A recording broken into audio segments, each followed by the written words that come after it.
안녕하세요. 저는 결혼 2년 만에 남편과 시댁에서 도망치듯 이혼한 30대 여성입니다. 지금은 결혼 전처럼 제가 하고 싶은 것을 즐기며 즐겁게 지내고 있어요.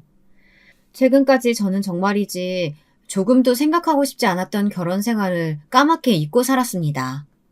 그런데 우연하게 전 남편이란 작자를 만났답니다. 그 때문에 좋지 않았던 과거의 기억이 다시금 생각나서 이렇게 사연을 쓰게 되었어요. 그날은 거래처 사람들을 만나고 돌아오는 길에 커피나 마실까 싶어서 카페에 들렀어요. 그런데 어떤 남자가 저한테 말을 걸더군요. 저는 못 들은 척하고 싶었지만 엄청 강한 힘으로 제 팔을 잡아 돌려 세우는데 진짜 소리를 지를 뻔했답니다.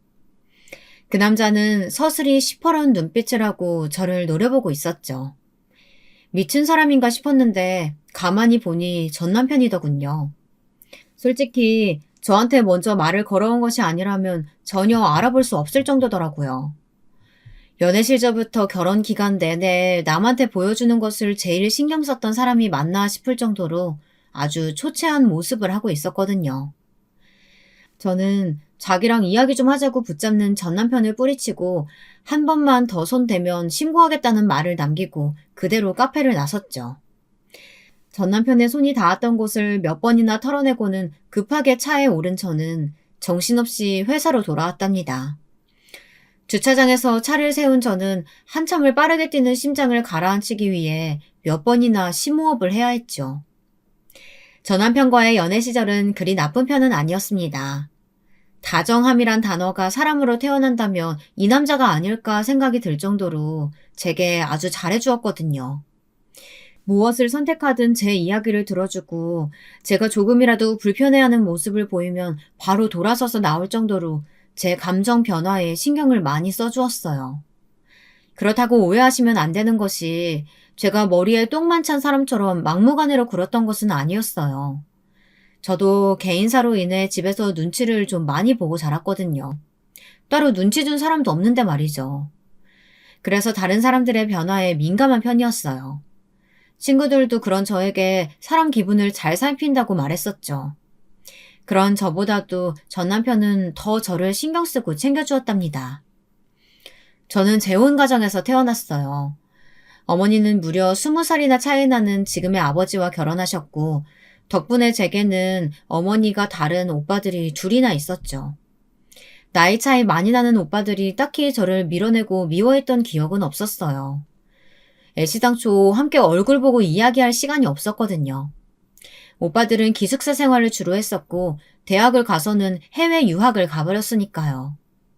그런데 어쩌다 한번 집에 온 날은 정말 하루 종일 숨이 막힐 정도로 눈치만 보게 되더라고요.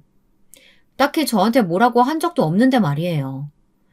초등학생이 되면서 저는 사람들이 어머니와 저를 두고 뭐라고 이야기하는지 알 수 있었습니다. 돈 보고 늙은 영감이랑 사는 꽃뱀인 우리 어머니, 그리고 진짜 친자식이 맞는지 의심스럽다는 저. 그 소리가 참 듣기 싫어서 학교도 가지 않겠다고 떼를 쓴 적도 있었는데요. 그것도 점점 무뎌지더라고요. 하여튼 이런 저의 가정사를 전 남편에게 이야기한다는 것이 쉽지만은 않았습니다. 정말 좋은 남자였고 진짜 결혼한다면 이런 사람과 하고 싶다는 생각이 들 정도의 남자라서 오히려 말이 잘 나오지가 않더라고요. 혹시나 저의 이런 가정사가 전 남편에게 꼬리표처럼 따라다니면 어떻게 해야 하나 걱정이 되기도 했고요. 그리고 제 이야기를 듣고 헤어지자고 한다면 그것은 그거대로 꽤 상처가 되겠다 싶기도 했답니다. 그래서 오랫동안 고민하다가 남편에게 솔직하게 고백했어요. 그런데 전 남편의 반응이 완전 예상 밖이었어요. 그게 자기랑 무슨 상관 있어. 나는 자기만 있으면 충분한데. 그래도 괜히 안 좋은 소리 들을 수 있잖아. 우리 가족들 문제 때문에. 떠들고 싶으면 마음대로 떠들라고 그래. 나는 전혀 상관없으니까. 전 남편은 저더러 그런 것 때문에 자신과의 결혼을 망설인다면 그것은 너무 슬플 것 같다고 말하며 저를 다독였죠. 저는 그래서 프로포즈를 받을 때도 망설임 없이 당신과 결혼하겠노라고 대답할 수 있었답니다. 하지만 그것이 바로 제 발목을 잡는 일이었죠. 남편과의 꿈 같은 신혼생활은 그리 오래되지 않았습니다. 어느 날 퇴근하고 돌아온 전 남편의 얼굴이 평소와 조금 다르더라고요. 얼굴은 붉게 달아오른 것이 무언가에 잔뜩 화가 난 모습이었답니다. 밖에서 무슨 일이라도 있었느냐고 물어봤지만 별일 아니라고 짧게 말하고는 서재로 들어가 버렸죠. 그런 얼굴은 처음이라 저도 마음에 좀 걸리기는 했는데 한두 살 어린아이도 아니고 쫓아다니며 달래고 어를 필요가 있겠나 싶어 모른 척 했습니다. 다음날 아침이 되니 언제 그랬냐는 듯이 멀쩡하게 웃으며 출근하길래 그냥 넘기길 잘했다 싶었죠. 그런데 일주일 정도 지났나 전 남편이 또 잔뜩 화가 난 얼굴로 집에 들어오더라고요. 그날은 무슨 심사가 그렇게 꼬였는지 무슨 일이 있느냐고 물어보는 저를 한참을 노려보더니 혀를 차고는 방으로 들어가 버렸죠. 저는 너무 기가 차서 이게 지금 무슨 상황인가 싶더라고요. 아니 제가 뭘 했다고 저를 노려보고 혀를 차는지 그 이유가 미친 듯이 궁금해졌죠. 그래서 남편을 따라 들어가며 물어봤어요. 밖에서 무슨 일 있었어? 저녁은 늦게까지 연락도 없고 무슨 일이야. 됐어. 밥 생각 없어. 귀찮으니까 나가. 전 남편은 무슨 날파리 쫓듯이 손을 휘휘 저었어요. 저는 기분이 살짝 상해 그냥 나갈까 하다가 그래도 아까 남편의 행동이 마음에 걸려 혹시 나한테 무슨 불만이라도 있느냐고 물었죠. 전 남편은 귀찮다고 하는데 왜 자꾸 시비냐고 소리를 질렀어요. 시비? 그 시비 누가 먼저 걸었는데. 뭐야, 뭐 때문에 이래. 제대로 된 외조는 바라지도 않아. 그냥 내 집에서 내가 마음대로도 못해? 내가 네 눈치 봐야 돼? 내가 뭘 했다고 그래. 갑자기 씩씩거리면서 들어와서는 사람 뻔히 노려보기만 하고 그래서 무슨 일이냐고 물었을 뿐이잖아. 눈치 없어? 당신이랑 말할 기분 아니니까 나가. 저는 남편의 다소 거친 표현에 화가 치밀어 올랐지만 여기서 같이 목청을 키워봤자 무슨 의미가 있겠나 하는 마음으로 심호흡을 하고 전 남편에게 정말 제가 낼 수 있는 최고의 부드러운 목소리로 다음에 이야기하자고 말하고는 방을 나서려고 했습니다. 그런데 그런 제 등 뒤로 전 남편이 잔뜩 골인한 목소리로 말하더군요.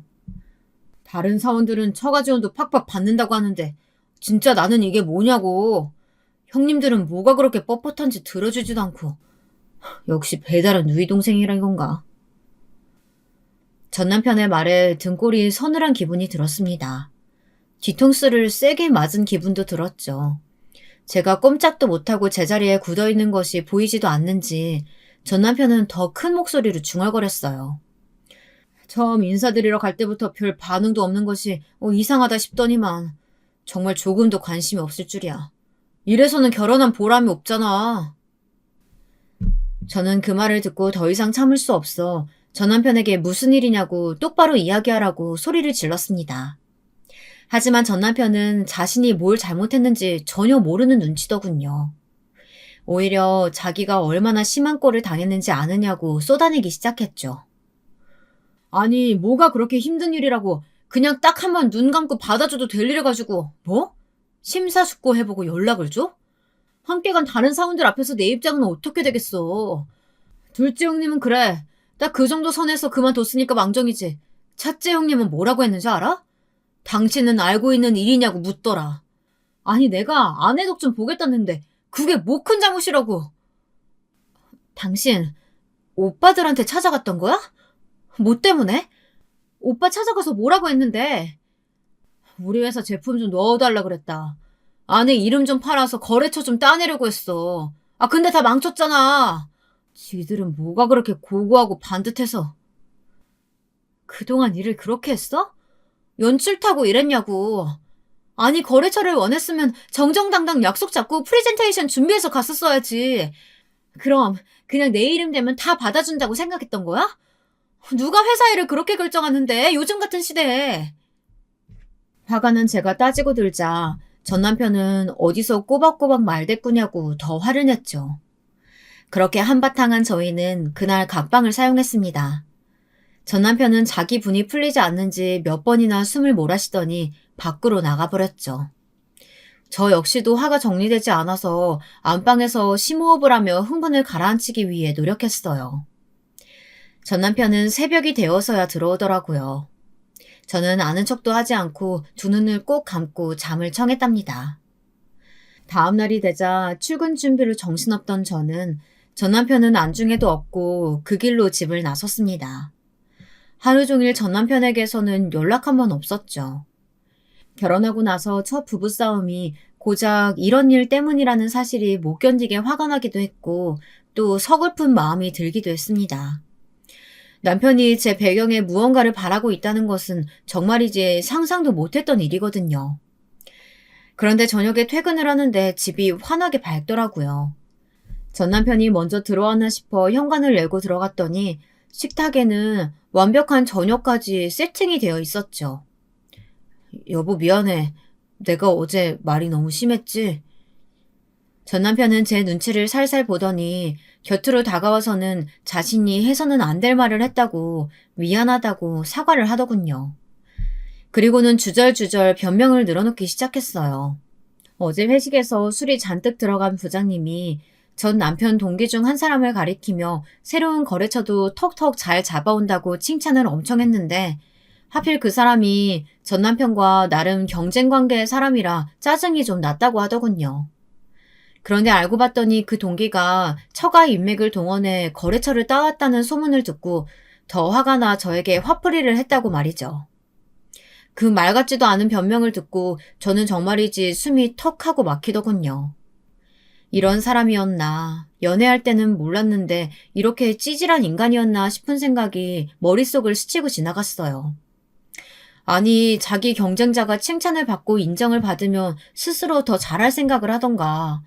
물론 짜증이야 날 수 있지만 그걸 저한테 화풀이 한다는 것이 말이 되냐고요. 하지만 전 남편은 그 말을 하면서 손이 발이 되도록 싹싹 빌더라고요. 다시는 그런 말을 하지 않겠다고 하는데 그 모습에 또 마음이 약해지기도 하더군요. 저는 앞으로 그런 식의 말하는 일은 없었으면 좋겠다고 하면서 그냥 넘어가기로 했습니다. 그런데 그게 시작이었어요. 그 뒤로 남편은 그때처럼 말을 함부로 하지는 않는데 묘하게 사람을 좀 긁는다고 해야 하나? 화를 내기에는 내가 속 좁아 보이고 그렇다고 넘어가자니 짜증이 나는 딱 그런 상황을 종종 연출하더군요. 하루는 함께 저녁을 먹고 소파에 나란히 앉아 TV를 보고 있었어요. 평소에는 저도 전 남편도 일거리를 가져와 전 남편은 서재에서 저는 거실에 앉아 일을 했었을 텐데 그날은 둘 다 빈손으로 들어와 덕분에 정말 오붓한 시간을 보내고 있었죠. TV에서 유명한 셰프가 운영하는 오마카세에서 저녁 먹는 장면이 나오고 있었는데요. 진짜 방금 저녁을 먹었는데도 입에 침이 고일 정도더라고요. 야, 진짜 기막히게 잘 나온다. 우리 엄마도 저 음식 엄청 좋아하는데. 우리 예약 잡고 부모님 모시고 갈래? 어머님이 좋아하셔? 그럼 가면 되지. 우리 아버지도 저 가게 엄청 좋아하셔. 아버지 말씀에 가게도 깔끔하고 음식이 정갈하다는 인상을 주는 곳이라고 늘 칭찬만 하셨어. 당신이 이야기해서 그런가? 오랜만에 우리 부모님도 모시고 가면 좋겠다. 장인어른이 저기서 식사를 하셨다고? 무슨 수로? 아니, 언제? 순간 전 남편의 말투에서 뭔가 쎄한 기분이 들어 힐끗 바라보았어요. 전 남편은 의외라는 표정으로 저를 바라보더니 시골에 계시면서 언제 가보셨냐고 물어보더라고요. 저희 부모님은 제가 사회생활을 시작하는 시점에 은퇴를 하시고 시골로 내려가셨거든요. 사람 많은 곳은 딱 질색이라고 하시면서 자신들의 로망이나 실현하겠다고 하셨죠. 그래서 지금은 소소하게 농사도 지으며 전원 생활을 즐기시는 중이었어요. 물론 인프라가 잘 되어 있지 않은 것을 이유로 저와 오빠들은 엄청 반대를 했지만 두 분의 고집을 꺾이는 역부족이었죠. 그나마 주치의 선생님께서 그 근방에 살고 계시다는 것 하나에 지금은 안심하고 있지만요. 당시 전 남편은 저희 부모님께서 어떤 일을 하셨는지 잘 모르고 있었어요. 제가 말하지 않은 것도 있고 이미 은퇴하고 전원 생활을 즐기시는 분들인데 굳이 무슨 일을 했었다 하고 소개하기도 좀 그렇더라고요. 그래서 그런지 전 남편은 저희 부모님들이 줄곧 농사만 지은 그런 분들인 줄 알고 있었죠. 저게 뭐 그렇게 대단한 거라고. 한두 푼 하는 음식도 아니고 무려 유명 셰프의 오마카세야. 그저 그런 평범한 음식점과는 차원이 다른 곳이잖아. 그런 음식점을 장인어른이 다니셨을 리 없겠다 싶어서 그러지.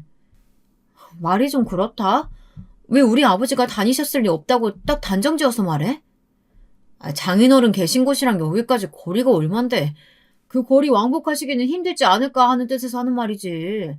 왜 그렇게 민감하게 받아? 나는 단순히 궁금해서 하는 말이었는데. 전 남편은 마치 제가 꼬투리라도 잡으려고 덤비는 사람 마냥 취급하며 상황을 넘기려고 했죠. 저는 기분이 나빠 입을 꾹 다물었어요.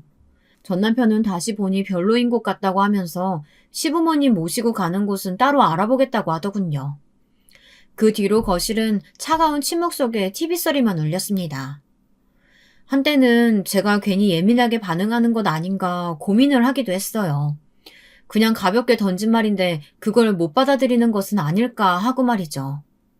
그런데 남편의 행동은 점점 도를 넘기 시작하더라고요. 그날은 저희 친정 어머니 생신이었는데요.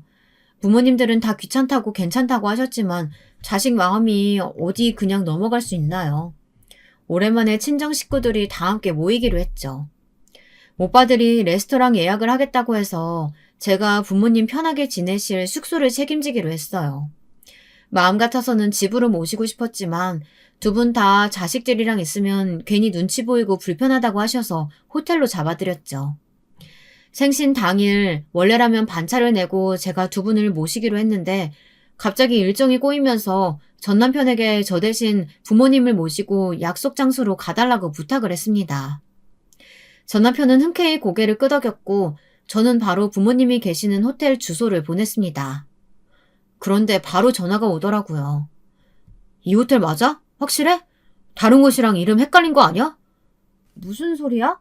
내가 예약해드리고 올라오시는 날 오빠들이 모셔다 드리기까지 했다던데? 왜 그래? 여길 자기가 했다고? 당신이 예약을 했어? 이 호텔을? 전 남편은 몇 번이나 반복적으로 확실하냐고 묻더군요. 안 그래도 바빠서 정신이 없는데 슬슬 짜증이 올라오더라고요. 무슨 말을 하고 싶어 자꾸 확인하느냐고 언성을 높였더니 전 남편이 나중에 이야기하자고 하고는 전화를 끊어버렸죠. 바로 다시 전화를 걸어볼까 하다가 조금이라도 빨리 움직여야 식사 시간은 맞출 수 있을 것 같아 전 남편과의 통화는 기억 저편으로 날려버렸습니다. 겨우 시간을 맞춘 저는 오랜만에 만난 친정 식구들과 이런저런 이야기를 하며 정말 행복한 시간을 보낼 수 있었어요.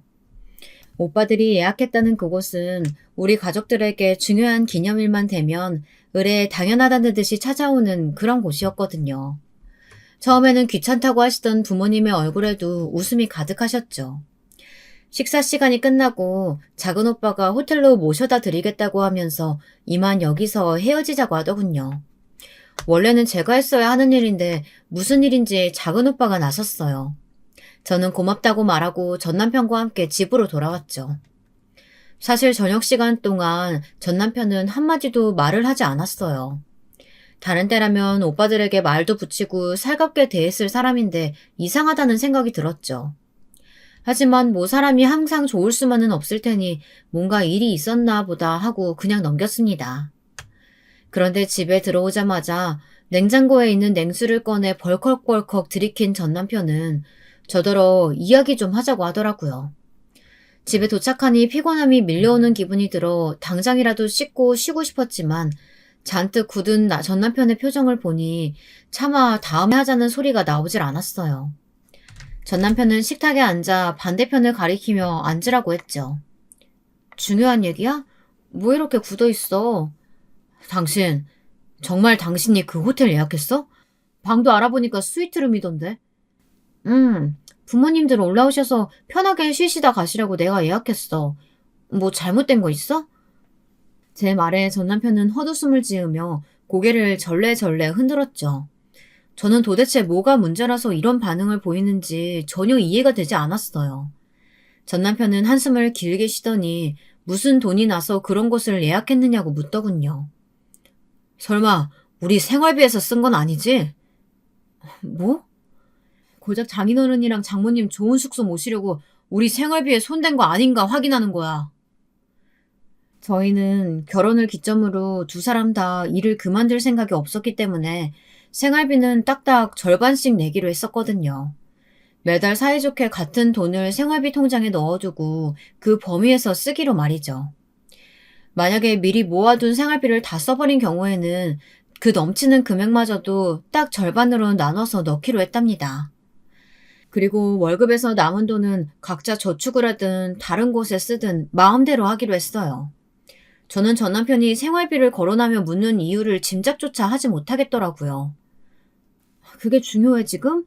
피곤해 죽겠는 사람 불러놓고 한다는 말이 숙소 비용을 생활비에서 썼느냐고 묻는 거라고? 중요한 문제지 당연히. 내가 생활비에서 썼다면 어쩔 건데. 제 말에 전 남편은 의자에서 펄쩍 뛰어오를 만큼 놀란 얼굴을 하고는 어떻게 그런 짓을 할 수 있느냐고 소리를 쳤어요. 저는 분명 생활비에서 썼다고 말한 것이 아니라 만약 그렇다면 어떻게 할 것이냐고 물었는데 전 남편의 귀에는 제가 생활비에서 썼다고 들리는 모양이었죠. 전 남편은 버럭버럭 소리를 지르며 어떻게 그런 큰 돈을 자신의 동의 없이 쓸 수 있느냐고 하더군요. 저는 기가 막히기 시작했어요. 사실 이전에 비슷한 일이 있었거든요. 당신 동의? 그럼 당신은 지난달에 나하고 이야기 다 돼서 시부모님 온천여행 경비를 생활비에서 냈어? 그때는 나한테 물어는 받고? 그 경우하고 오늘 일이 같아? 뭐가 다른데? 당신도 아버님 어머님 편하게 지냈으면 좋겠단 마음으로 준비했잖아. 나도 그래. 오랜만에 서울까지 오셨는데 불편한 점은 없으셔야 되지 않을까 싶어서 준비했어. 우리 부모님이야 그런 곳에 익숙하신 분들이고 장인어른이랑 장모님은 아니잖아. 아니 숙소로 가면 잠자는 곳이라고 생각밖에 못하실 분들한테 스위트룸이 가당키나 해? 아깝게 뭘 그런 것을 예약하냐고.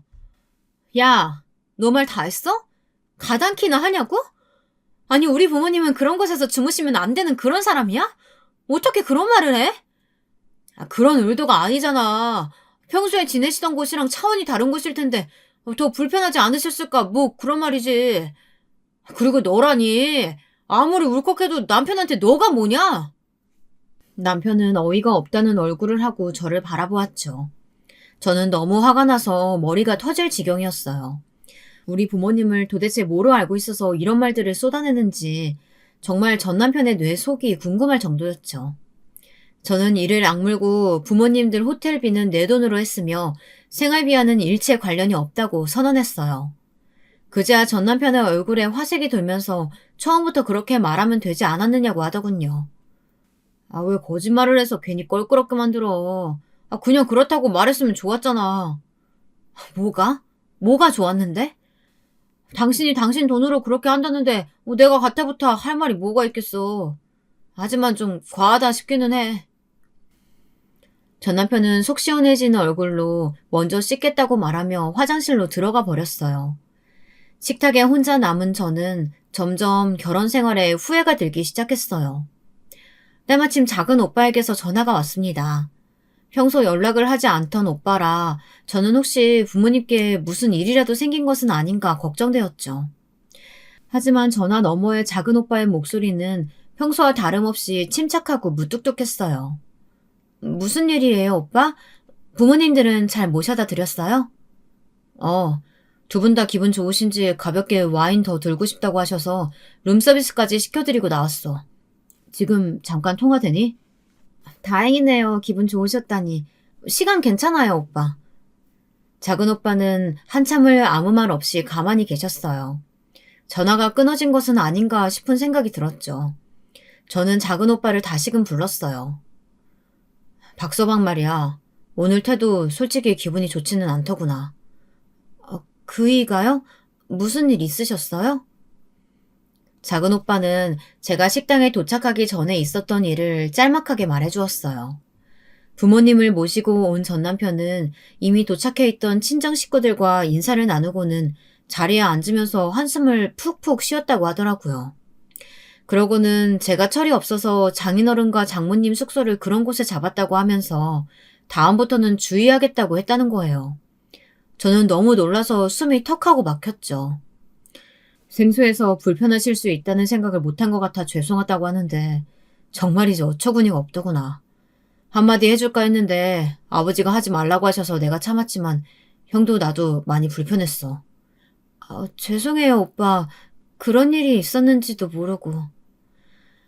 아버지는 좋은 날 그냥 웃어 넘겨도 될 말을 가지고 뭐하러 긁어 부스럼 만드냐고 하셨는데 아닌 건 아니라고 확실히 해야지. 마음 같아서는 직접 이야기해주고 싶었지만 네 얼굴 봐서 그리고 부모님 얼굴 봐서 그냥 여기까지만 하마. 작은 오빠의 말에 얼굴이 화끈거리고 정말 죄송하다는 말밖에 나오질 않았어요. 작은 오빠는 오늘 많이 피곤해 보이던데 일찍 쉬라고 말하고는 전화를 끊었죠. 저는 끊어진 핸드폰을 가만히 손에 쥐고 앉아 천천히 호흡을 가다듬었어요. 작은 오빠의 통화는 물론 방금까지 전 남편과 나누던 이야기가 다시 머릿속에 지나갔죠. 무엇보다도 그런 말도 안 되는 소리 앞에서 좋은 날 그냥 넘기자고 말하셨을 아버지 얼굴이 그려지며 더 화가 치밀어 올랐어요. 저는 거칠게 자리에서 일어나 벌컥 안방문을 열었죠. 이미 씻고 나온 전 남편은 편하게 침대에 누워 자고 있더군요. 저는 전 남편을 흔들어 깨웠지만 한번 잠들면 누가 무슨 짓을 저질러도 절대 깨지 않는 사람이라 소용이 없었습니다. 오히려 파리를 쫓듯이 제 손을 쳐댔죠. 그날 밤 저는 뜬 눈으로 밤을 보내면서 자꾸만 쏟아지려는 눈물을 필사적으로 참아야만 했답니다. 저와 전 남편의 사이는 그날 이후로 냉전이 지속되었어요. 저희 부모님을 무시하고 있다는 사실로도 부족해서 직접 입 밖으로 말까지 내뱉었다는 사실이 용납되지 않았거든요. 그런 제 반응에 전 남편은 전 남편대로 자기가 잘못 말한 것도 있지 않느냐고 되레 큰 소리를 치니 두 사람의 의견이 좁혀질 기미가 보이지 않았죠. 솔직히 저는 그 당시가 전 남편과 이대로 계속 살아도 되는가에 관해서 끊임없이 고민하고 있었던 시기이기도 했어요. 이런 일이 계속된다면 정말이지 같은 이불을 덮고 살 수 없겠더라고요. 그렇게 냉랭하게 지내던 전 남편이 하루는 퇴근하자마자 저를 붙들고는 난데없이 뽀뽀를 하기 시작했어요. 서로 눈도 마주치지 않던 사람이 이게 무슨 일인가 싶어 그런 전 남편을 있는 힘껏 밀어냈죠. 하지만 전 남편은 이런 제 행동은 아랑곳하지도 않고 저를 힘주어 껴안았어요. 이게 무슨 짓이야? 갑자기 뭔데? 이미 전 남편에 대한 악감정이 조금씩 자라고 있었던 터라 좋은 소리가 나오질 않았죠. 전 남편은 그런 제 반응은 조금도 눈치채지 못하고는 잔뜩 들뜬 목소리로 이야기했어요. 이게 다 당신 오빠들 덕분이야. 그렇게 찾아갈 때마다 사람을 문전박대하더니 드디어 마음을 고쳐먹었는지 거래처 소개를 해주더라고. 덕분에 부장님한테 칭찬도 듣고 오늘 기분 아주 최고야. 오빠들이 거래처를 소개해줬다고? 내심 포기하고 있었는데 그래도 동생이라고 신경 써주셨나 보더라고. 소개받았다고 하면서 새 거래처에서 먼저 연락이 왔다니까? 그것도 무려 세 곳에서. 전 남편은 방금이라도 날아갈 것처럼 신나서 이야기하는데 저는 묘한 기분이 들었죠. 어머니의 생신날 저녁 작은 오빠와의 통화를 미루어 보면 오빠들이 전 남편을 거래처에 소개할 것 같은 기분이 들지는 않았거든요. 그런데 전 남편은 이미 오빠들이 도와준 덕분이라고 철석같이 믿고 있었죠. 사실 장인어른이랑 장모님 시골에서 뭘 하실 수 있겠어. 농사나 겨우 짓고 말지. 어디 연줄이라도 있겠어? 해봤자 겨우 시골 구석에 처박혀있는 작은 공장 정도겠지. 그나마 형님들이 대기업에서 직급 있으시니까 도움이 되겠거니 하고 기대했었거든. 그런데 자꾸 만남을 거절하시길래 직함만 그럴듯한 것만 달고 있을 뿐 아무 힘도 없는가 보다 했지. 그런데 이렇게 큰 건수가 들어오다니. 저는 신이 나서 날뛰고 있는 전 남편을 차게 식은 눈으로 바라보았어요. 한마디 한마디 내뱉는 말들이 어느 것 하나 제대로 된 표현이 없었거든요. 제 반응이 시원치 않자 그제야 전 남편이 저를 바라보며 고개를 갸웃거렸죠. 자기 일이 잘 풀리고 있다는데 좋지 않느냐고 말이죠. 저는 이를 악물며 당신 일이랑 내가 무슨 상관이라서 좋겠느냐며 말하고 몸을 돌렸어요. 진짜 너무하네. 아니 남편이 일이 잘 풀려서 기분 좋은 얼굴을 하고 있는데 꼭 그렇게 초를 쳐야겠어? 진짜 부모는 자식의 거울이라는데 장모님이 그런 식으로 하나 봐? 뭐? 방금 뭐라 그랬어? 저는 무시하고 들어가려던 몸을 삐걱거리며 돌렸어요. 전 남편은 아차 싶은 얼굴을 하고 있었죠. 드디어 자신이 한 말에 자각이라는 것을 한 모양이더라고요. 저는 방금 한 말을 다시 해보라고 했어요. 전 남편은 자신이 말 실수한 것 같다고 하면서 제게 미안하다고 하더군요. 말실수? 그게 지금 말실수라고? 전 남편은 진짜 그럴 의도는 아니었다고 하면서 미안하다고 다시는 그런 말은 하지 않겠다고 하며 제게 사과를 하는데 제 눈에는 그게 진심처럼 보이지 않았어요. 참다 못한 저는 우리 둘 다 생각을 좀 할 시간을 갖자고 말했죠. 전 남편은 그게 무슨 소리냐고 물었지만 제 생각은 변함이 없었어요. 이대로 함께 살아도 되는지 아닌지에 대해 진지하게 고민해보자고 말하고는 안방으로 들어가 버렸습니다. 그날 이후 전 남편은 마치 연애하던 때로 돌아간 것처럼 행동했어요. 어떻게든 제 기분을 맞추려고 노력하고 저를 그 어느 때보다도 신경 써주더군요. 심지어 우리 부모님께도 매일같이 전화드리고 오빠들에게도 종종 연락을 하는 것 같았죠. 전 남편은 자신의 행동에 제가 마음을 고쳐먹을 거라고 확신하고 있는 것 같았지만 오히려 저는 반대였어요. 오히려 더 정이 떨어지는 기분이었죠. 연애 시절 그 모습들이 다 연기였다는 것이 확실했으니까요. 그리고 그런 제 생각을 확고하게 해주는 그런 사건이 터지고 말았는데요. 전 남편이 어떻게 행동을 해도 제가 변할 기미가 보이지 않자 전 남편은 작전을 바꿨는지 시부모님과 친정 부모님을 모시고 여행을 다녀오는 것이 어떻겠냐고 하더군요. 본격적으로 더 추워지기 전에 따뜻한 나라에 가서 기분 전환을 하고 오자고 저를 설득하기 시작했습니다. 당연히 저는 싫다고 말했어요. 지금 계속 살지 말지를 고민하는 상황인데 가족 여행이라니 그게 어디 말이 됩니까? 하지만 전 남편은 이미 다 자신이 준비했다고 말하며 저더러 몸만 가면 된다고 하더군요. 알고 봤더니 이미 친정 부모님께도 다 말을 했더라고요. 어떻게 알았는지 두 분이 겨울만 되면 가시는 곳으로 예약까지 완료한 상태였죠. 아직 친정에는 전 남편과의 상황을 이야기하지 않았기 때문에 잔뜩 기대하시는 부모님의 목소리에 더 이상은 싫다는 소리가 나오지 않더라고요. 결국 저는 내키지 않는 여행을 가게 되었답니다. 전 남편은 이번 일로 확실히 마음을 돌릴 수 있을 것이라고 생각했는지 여행 준비를 하는 동안 계속 들떠 있었어요. 심지어 가서 함께 있자고 하면서 커플티도 사올 정도였죠. 전 남편은 친정 부모님께 몇 번이나 전화를 드리기도 했고 직접 찾아가서 여행 일정을 설명하기도 하는 등 진짜 다른 사람들이 보면 부러워할 만한 그런 사위 모습을 보여주었어요. 친정 부모님 역시 만족스러운 기색이 역력했죠. 그런 모습들을 보면서 마음이 복잡했어요. 가식이라는 것을 알고는 있었지만 그래도 좋아하시는 부모님 얼굴을 보니 흔들리더라고요. 하지만 이런 제 생각은 공항에 도착하면서 산산조각이 나버렸죠. 수속을 밟으면서 표를 받아들었는데 세상에 시부모님은 비즈니스석이고 저희 부모님은 이코노미석으로 발권이 되어 있더라고요. 물론 저희 부부 역시 이코노미석이었고요. 저는 너무 어이가 없어서 전 남편을 따로 불러 이게 무슨 경우냐고 물었어요.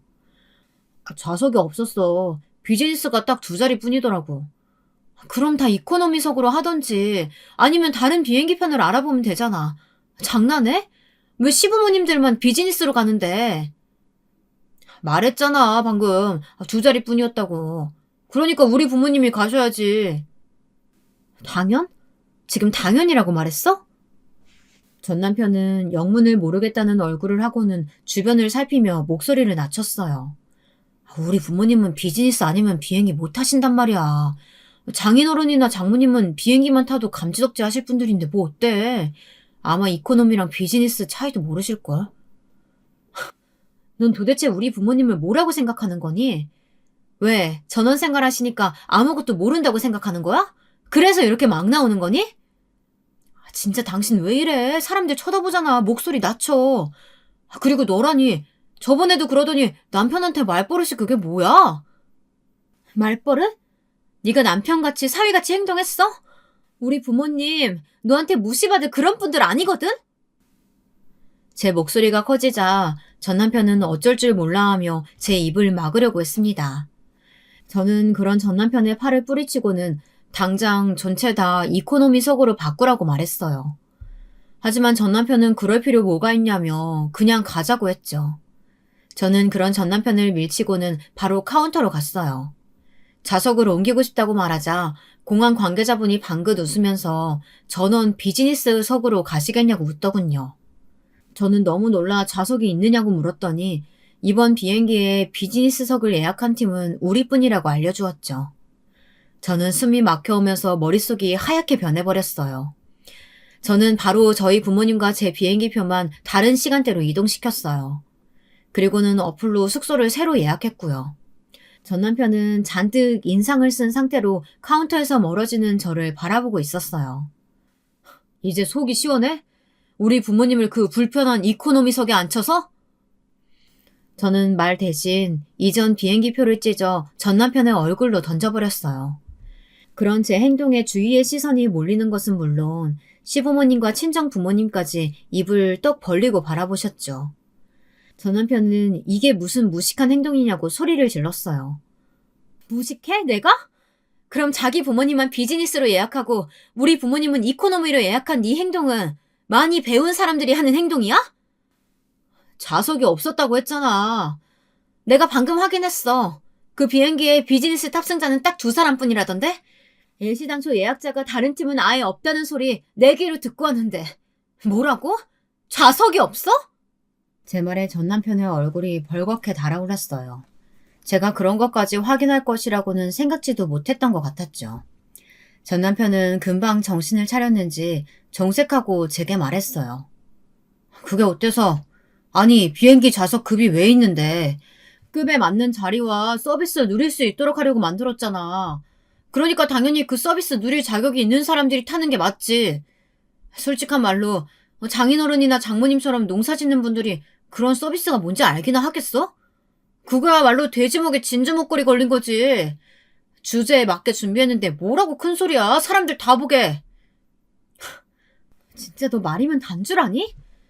설사 우리 부모님이 그런 분들이라고 해도 그렇게 행동하면 안 되는 거야. 우리 부모님을 조금이라도 존중했다면 그런 행동하면 안 되는 거라고. 내가 언제 시부모님들 앞에 두고 자격이니 주제니 그런 말 한 적 한 번이라도 있어? 나는 당신 부모님이면 내 부모님과 마찬가지로 생각하고 최선을 다했어. 그런데 넌 우리 부모님한테 그건 당연하지. 너 우리 아버지 골프 친구들이 얼마나 대단하신 분들인지 모르지? 다들 지금은 은퇴하셨다고 하지만 한창 때는 이름만 대면 다 아는 그런 분들이거든? 장인어른이랑 같은 줄 알아? 저는 더 이상 이 유치한 말싸움은 그만둬야겠다는 생각이 들었습니다. 전 남편이랑 이야기를 하면 할수록 점점 더 제가 바보가 되어간다는 느낌을 지울 수가 없었죠. 저는 전 남편에게 너는 너희 부모님이랑 여행을 가라고 하고는 친정 부모님을 모시고 자리를 옮기려고 했습니다. 전 남편은 어딜 가느냐고 제 팔을 강하게 잡았어요. 그때였습니다. 저와 전 남편이 하는 행동을 가만히 보고만 계시던 아버지께서 전 남편의 손을 거칠게 떼어냈어요. 전 남편은 의외로 강하게 나오는 아버지의 모습에 깜짝 놀란 얼굴을 했죠. 그러다 이내 표정을 굳히고는 저와 이야기를 해야겠다고 하더군요. 더 이상의 이야기는 필요 없을 것 같군. 내가 사람을 잘못 봐도 한참을 잘못 봤어. 그래도 우리 애한테는 잘한다고 생각했는데 지금 보니 그런 것도 아닌 것 같고. 아버님은 좀 빠져 계세요. 저는 지금 제 아내랑 이야기를 좀 해야겠거든요. 아니, 우리 애 더 이상 자네하고 할 말 없네. 앞으로 영원히. 단호한 친정아버지의 말에 전 남편의 얼굴이 험악해졌어요. 저는 그런 친정아버지 앞을 막아서며 전 남편에게 이혼서를 보낼 테니 사인하라고 말하고는 돌아서려고 했죠. 전 남편은 누구 마음대로 이혼이냐며 저를 붙들었고 친정아버지께서는 불같이 화를 내시며 어디다 손을 대느냐고 소리를 지르셨어요. 그런 친정아버지의 모습을 처음 본 저는 너무 놀라 멍하게 바라볼 수밖에 없었죠. 계속되는 소란에 공항 관계자가 다가와 무슨 일이라고 묻더군요. 친정아버지께서는 관계자의 귀에 대고 무언가 중얼거리셨고 사색이 된 관계자 중 한 분은 바로 연락을 취하겠노라고 말하곤 쏜살같이 사라졌어요. 그리고 다른 분들은 전 남편이 더 이상 제 주변에 오지 못하게 동선을 막아서고 있었죠. 주변 사람들이 다 쳐다본다고 제게 뭐라고 할 때는 언제고 전 남편은 소리를 지르며 자신을 막아서는 분들에게 항의를 했어요. 곧 달려갔던 관계자가 다른 분들과 함께 헐레벅덕 뛰어오셨어요. 윗선을 데리고 온 것 같았죠. 회장님, 공항에 오셨으면 미리 연락을 주시지 그러셨어요. 사위가 준비한 가족여행이라기에 딱히 연락할 필요가 뭐가 있을까 싶었지. 간단한 이야기는 전달받았습니다. 아가씨께서 비행기 시간 옮기셨던데 그때까지 라운지로 올라가서 좀 쉬시겠습니까? VIP 라운지에 자리 따로 마련했습니다. 친정아버지는 고개를 끄덕이며 자리를 옮기겠다고 말씀하셨죠. 전 남편은 어리 빠진 얼굴로 저와 친정아버지 그리고 관계자들을 바라보며 상황 파악을 열심히 하는 중이었어요. 저는 친정아버지께 금방 올라갔겠다고 말씀드리고는 전 남편 앞에 섰죠. 전 남편의 얼굴은 시시각각 변하고 있었어요. 저는 말없이 전 남편이 제 이야기를 들을 준비가 될 때까지 기다리고 있었죠. 이게 지금 무슨 상황이긴. 당신이랑 나랑 깔끔하게 갈라서는 상황이지. 다행히 우리 사이에 아이는 없고 결혼 준비부터 신혼집까지 딱 절반씩 준비해서 말하는 거니까 정리되는 대로 변호사 통해서 전달할게. 그러니까 당신은 이혼 서류에 사인이나 해. 아버님이 회장님? 갑자기 이게 다 무슨 소리야? 당신 나한테 어떻게 그런 일을 숨겨? 전 남편은 입에 거품을 물고 길길이 뛰기 시작했어요.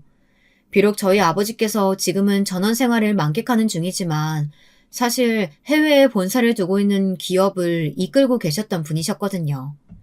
친정 어머니와 만난 이후로 한국으로 들어와 살기 시작하셨고요. 은퇴하시면서도 회사를 가장 잘 이끌어갈 수 있는 사람에게 맡기는 것이 맞는 일이라고 하시면서 가족 승계도 뒤로 하셨던 분이었죠.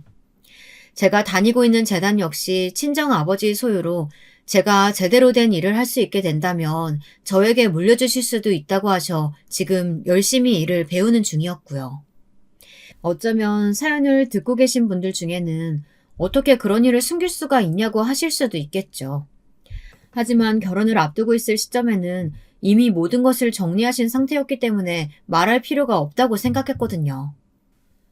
그게 뭐가 중요해서? 이미 은퇴하시고 노후 생활 즐기시는 분인데 위주할 고주할 과거에 어떤 일 하셨는지 당신한테 다 말했어야 하는 거야? 당연하지. 그런 줄도 모르고 내가 미리 알았더라면. 미리 알았더라면 뭐?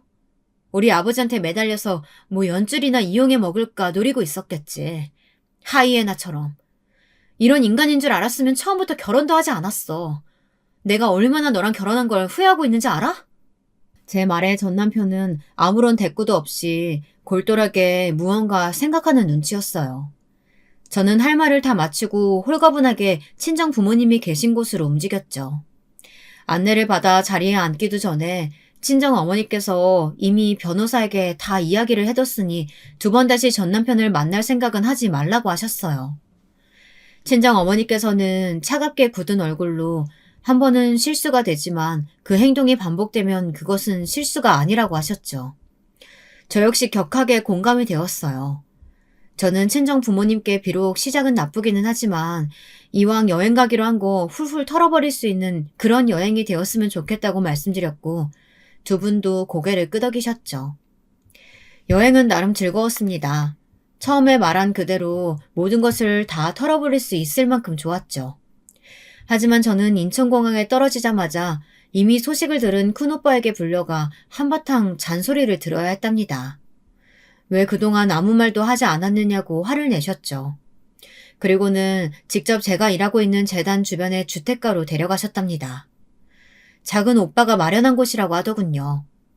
오빠들은 전 남편을 진작 쳐냈어야 했는데 앞으로 순탄한 생활은 절대 못하게 될 것이라고 무시무시한 말을 남기고는 이혼은 변호사가 알아서 할 테니 전혀 신경 쓸 일 없다고 단호하게 말했어요. 큰오빠는 이미 제 짐을 창고에 고스란히 옮겨두었더라고요. 전 남편과 관련된 것들은 부정타니 절대 새 집으로 들이지 말란 당부도 잊지 않으셨죠. 저는 오빠들의 유난에 오랜만에 크게 웃었답니다. 전 남편을 다시 본 것은 여행에서 돌아온 지 딱 3일째 되는 날이었어요. 재단으로 찾아온 전 남편은 잔뜩 흐트러진 모습이었어요. 경비를 불러 끌어낼까 하다가 도대체 무슨 말을 하려고 그러나 싶어 자리를 권했습니다. 전 남편은 사람들이 나가자마자 바닥에 바짝 엎드리더니 한 번만 용서해달라고 빌기 시작했어요. 너무 놀라 저도 모르게 뒤로 물러섰죠. 내가 진짜 잘못했어. 세상에 완벽한 사람이 어디 있겠어. 그러니까 이번 한번 실수를 생각하고 자기가 용서해주면 안 될까? 내가 진짜로 잘할게. 처가 식구들한테 진짜 잘할 테니까 여보, 우리 다시 시작하자. 내가 이렇게 빌게. 우리 어머니가 그러더라. 한 번은 실수지만 그 이상은 아니라고. 당신 신혼 초반에 나한테 말 실수했다고 하면서 싹싹 빌었었지. 그 뒤로 몇 번이고 비슷한 일 있었고 그때마다 미안하다고 사과했지. 다시는 그렇게 말하지 않겠다고 하면서 말이야. 그랬던 사람인데 내가 당신 말을 믿을 것 같아? 이번은 달라. 이번은 진짜야. 왜?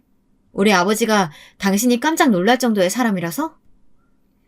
전 남편은 아니라는 답변이 바로 나오질 않더군요. 제가 전곡을 찌른 탓이겠죠. 저는 역시 사람은 고쳐 쓰는 것 아니라는 생각을 하면서 충분히 대답이 되었으니 나가달라고 했죠. 하지만 전 남편은 꿈쩍도 하지 않았어요. 저는 사람을 불러 내보낼 수도 있다고 경고했지만 소용없었죠. 그럼 거래처만 돌려줘. 거래처만 돌려주면 이혼도 하고 당신 앞에도 나타나지 않을게. 저는 이게 무슨 개 짖는 소리인가 싶어 전 남편을 빤히 바라보았어요. 전 남편은 갑자기 새로 계약을 했던 거래처는 물론 지금까지 멀쩡하게 거래하고 있던 곳마저도 재계약을 하지 않겠다는 소리를 들었다고 했습니다. 전 남편의 생각에 이 모든 일이 다 저와 관련된 것 같다고 하더군요. 저 역시도 그 이야기를 듣는데 어렴풋하게 오빠들이나 친정 아버지의 입김이 작용된 것은 아닌가 싶은 의문이 들더라고요. 하지만 그래서 뭐 어쩌라고요. 우리 가족들 그렇게 무시하고 낮춰봤으면 그 대가는 치르는 것이 맞지 않겠어요? 저는 그와 관련되어서 아는 것이 아무것도 없으며 설사 그런 일이 있다고 한들 우리 가족들이 했다는 증거가 뭐가 있느냐고 물었죠. 제 말에 전 남편은 이성을 잃은 듯이 괴성을 지르며 어떻게 그렇게 나올 수 있냐고 달려들었어요. 저는 잽싸게 몸을 피하고는 경비를 불렀습니다. 이미 제 사무실 앞에서 기다리고 있던 경비분이 들어오셔서는 날뛰는 전 남편을 붙들고 끌고 나가기 시작했죠. 전 남편은 고래고래 소리를 지르며 저를 저주한다고 절대 용서하지 않겠다고 외쳤어요. 심지어 입에 담기도 힘든 말들을 쏟아냈답니다. 저는 그런 전 남편을 보면서 소름이 돋았어요. 보복이 무섭기도 했고요. 하지만 흔들리려는 마음을 겨우 가라앉히고 아무 일도 없었다는 듯이 행동했죠. 그렇게 전 남편이 쫓겨나간 이후 이혼이 성립되었던 날을 제외하고는 최근까지 전 남편을 본 적이 없었어요. 소문으로도 듣지 못했죠.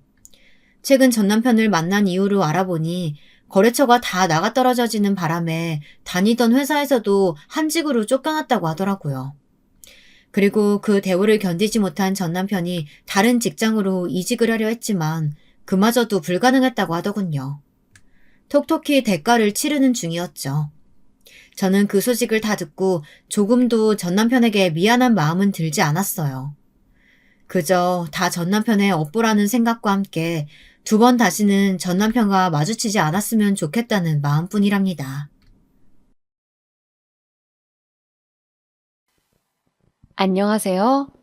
저는 이제 막 40대가 된 청년에서 중년으로 가고 있는 대한민국의 신체 건강한 남자입니다. 이렇게 소개를 하니 어쩐지 쑥스러운 기분도 들고 그러네요.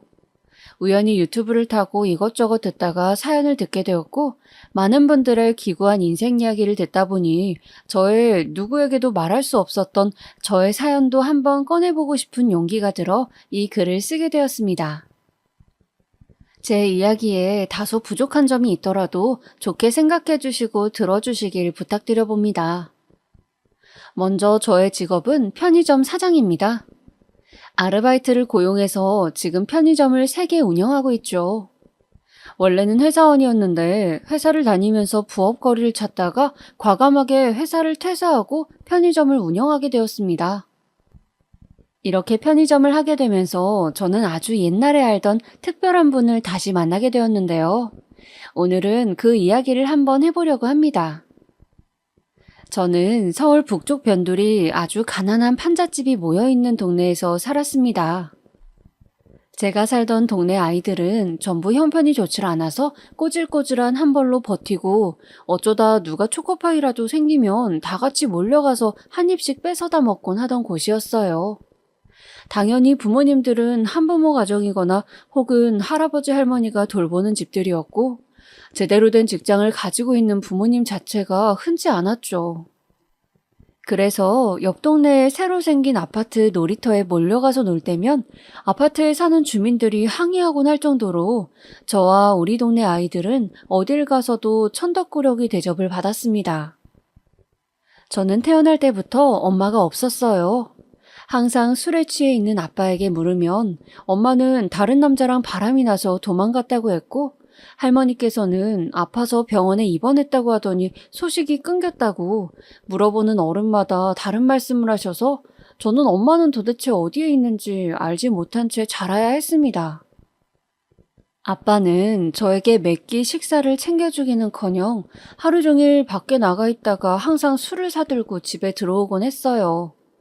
제가 배가 고프다고 하면 화를 내면서 집에 있는 거 아무거나 주워 먹으라고 했죠. 그렇게 극빈한 환경 속에서 저는 힘들고 외로운 어린 시절을 보내야 했습니다. 가끔 시골에서 할머니가 오셔서 저를 안쓰러워하며 음식을 챙겨주곤 하셨지만 할머니 역시 저를 도맡아서 키워주실 상황은 되지 않아 아빠와 같이 그렇게 계속 살아야 했죠. 사실 초등학교에 들어가기 전까지는 그냥 우리 동네 애들끼리만 다녔기 때문에 다들 그렇게 사는 줄로만 알았어요. 그런데 초등학교를 들어가 보니 확실히 많이 달랐습니다. 깨끗한 옷을 매일 갈아입고 오는 친구들은 모두 새 책가방을 메고 있었고 그 가방 안에는 깨끗한 공책이 가득 있었으며 필통에도 깨끗한 연필이 가지런히 깎인 채 들어있었죠. 저는 충격을 받았어요. 초등학교 입학식에 많은 부모님들이 꽃다발을 들고 아이와 사진을 찍는 모습을 보고서요. 할머니도 아빠도 아무도 오지 않은 입학식에 꽃다발을 든 아이들 사이로 터벅터벅 걸어서 교정을 나서던 그때 그 기분은 차마 말로 다 할 수 없을 만큼 슬프고 분했습니다. 왜 다른 친구들이 당연하게 누리는 모든 것들은 나에겐 허락되지 않을까? 그 의문이 내내 머릿속을 떠다녔어요. 그렇게 슬픔과 분노로 얼룩진 굳은 표정의 저에게 당연히 친구는 잘생기지 않았습니다. 같은 동네 아이들 몇 명끼리만 어울려 다닐 뿐이었죠. 혼자의 허름한 행색은 크게 눈에 띄진 않았지만 그렇게 여러 명이 허름하게 하고 몰려다니니 우리는 눈에 띄는 존재가 되어 다른 친구들이 피하는 무리가 됐습니다. 못 사는 아이들, 거지들이라고 수군거리는 소리가 들리는 듯 했고 때국물에 젖은 옷소매가 부끄럽고 김에 밥밖에 없는 도시락이 부끄러워. 그렇게 저는 같은 반 그부들과 말도 나누지 않고 혼자 고립되어 지냈습니다. 그러던 어느 날이었어요. 수업 시간에 담임선생님께서 마니또 게임을 하자고 했습니다. 마니또 게임이란 제가 어릴 적 유행했던 건데 쪽지에 번호를 각자 이름을 써서 큰 통에 넣은 다음 한 명씩 쪽지를 뽑고 그 쪽지에 적힌 이름의 친구를 일주일 동안 수호천사처럼 몰래 도와주는 게임이었습니다. 정체를 들키지 않고 몰래 하는 것이 중요했어요. 저는 누가 걸릴까 내심 궁금하면서도 돈이 없어서 간식도 사다 줄 수 없고 내가 챙겨줄 수 있는 것도 없는데 나중에 마니또가 누군지 알면 싫어할까 잔뜩 걱정을 했습니다. 제가 뽑은 쪽지의 이름은 김민찬이었어요. 아휴, 하필 김민찬이라니. 저는 깊은 한숨을 쉬었습니다. 김민찬은 반에서 제일 왕자 같은 애였습니다. 항상 웃으며 모든 아이들과 친하게 지내고 매일 깨끗한 옷을 입고 멋진 가죽 책가방을 메고 다녔죠. 애들은 민찬이네 집에 가봤는데 옆동에 새로 지은 아파트 제일 큰 평수라며 다들 부러워했습니다. 선생님께서도 우리 민찬이 하면서 특별히 청해하는 애였죠. 저와는 마치 빛과 그림자 같이 대조적인 존재였습니다. 저는 뭐라도 해야지 나중에 정체를 밝혔을 때 욕을 안 먹겠다 싶어서 제가 가진 것 중 가장 깨끗한 것을 골라냈습니다. 한 번밖에 쓰지 않은 지우개와 새 공책이었어요. 그 하나뿐인 새 공책을 저는 학교 수업을 마치고 김민찬의 사물함에 몰래 넣어두고 쪽지를 썼습니다. 안녕, 좋은 하루 보내, 너의 마니또가 라고요. 그렇게 저는 일주일 동안 수많은 아이들이 간식을 보내고 선물을 하고 각자의 마니또에게 난리를 필 동안 딱 한 번의 그 선물 말고는 아무것도 하지 못한 채 김민찬의 눈치만 봤습니다. 그렇게 마니또의 정체를 밝히는 금요일이 다가왔죠. 저는 알 수 없는 긴장과 설렘으로 심장이 쿵쿵대는 것을 느꼈습니다. 그런데 각자의 마니또에게 다가가서 내가 너의 마니또라고 말해야 하는 그 순간 저는 민찬이를 보며 차마 입이 떨어지지 않아 아무 말도 못하고 있었는데 민찬이는 다가온 저를 보며 씩 웃는 것이 아니겠어요? 저는 순간 당황했습니다. 창피해하거나 무표정하게 고개를 돌리는 것을 상상했었는데 그날 학교가 마치고 저는 여느 때와 다름없이 터덜터덜 낡은 책가방을 들고 집으로 향하는데 재우야, 같이 가자. 누군가 다가와 저에게 어깨동무를 했습니다. 놀라서 돌아보니 바로 민찬이었어요. 제가 놀란 토끼 눈으로 쳐다보자 민찬이는 씩 웃으면서 네가 준 지우개 정말 마음에 든다. 우주선 모양이야. 짱 멋져. 라며 앞으로 친하게 지내자고 했어요. 저는 얼떨결에 응이라고 대답했지만 정말 놀랐습니다. 왕자처럼 항상 친구들에게 둘러싸여 있는 녀석이 나 같은 애한테 친구하자고 다가올 줄 미처 몰랐거든요. 저는 그렇게 민찬이와 둘도 없는 친구가 됐어요. 그 녀석은 정말 잘 웃고 밝은 아이였습니다. 항상 저를 챙겨주고 뭐든 함께 하자고 했어요. 그 어떤 경우에도 저를 무시하거나 함부로 대하지 않았죠. 심지어 우리 집이 궁금하다며 우리 집에 놀러와서 우리 아빠가 술 사오라는 심부름도 웃으며 하지를 않나 저와 함께 집에 굴러다니던 오래된 과자를 맛있다고 먹기도 하는 특이한 녀석이었습니다. 저는 종종 민찬이네 집에도 놀러 가게 됐는데 민찬이 부모님 역시 무척 좋은 분들이셨어요. 특히 민찬이 어머니는 마치 그림책에서나 나올 것 같은 예쁜 분이셨습니다. 언제나 단정하게 원피스를 입고 저희에게 간식이라며 쿠키나 직접 만드신 고구마 마탕 같은 음식을 내어주셨죠. 또 그 집에는 나비라고 고양이가 있었는데 너무 귀여워서 제가 일부러 손가락 장난을 치기도 했었습니다.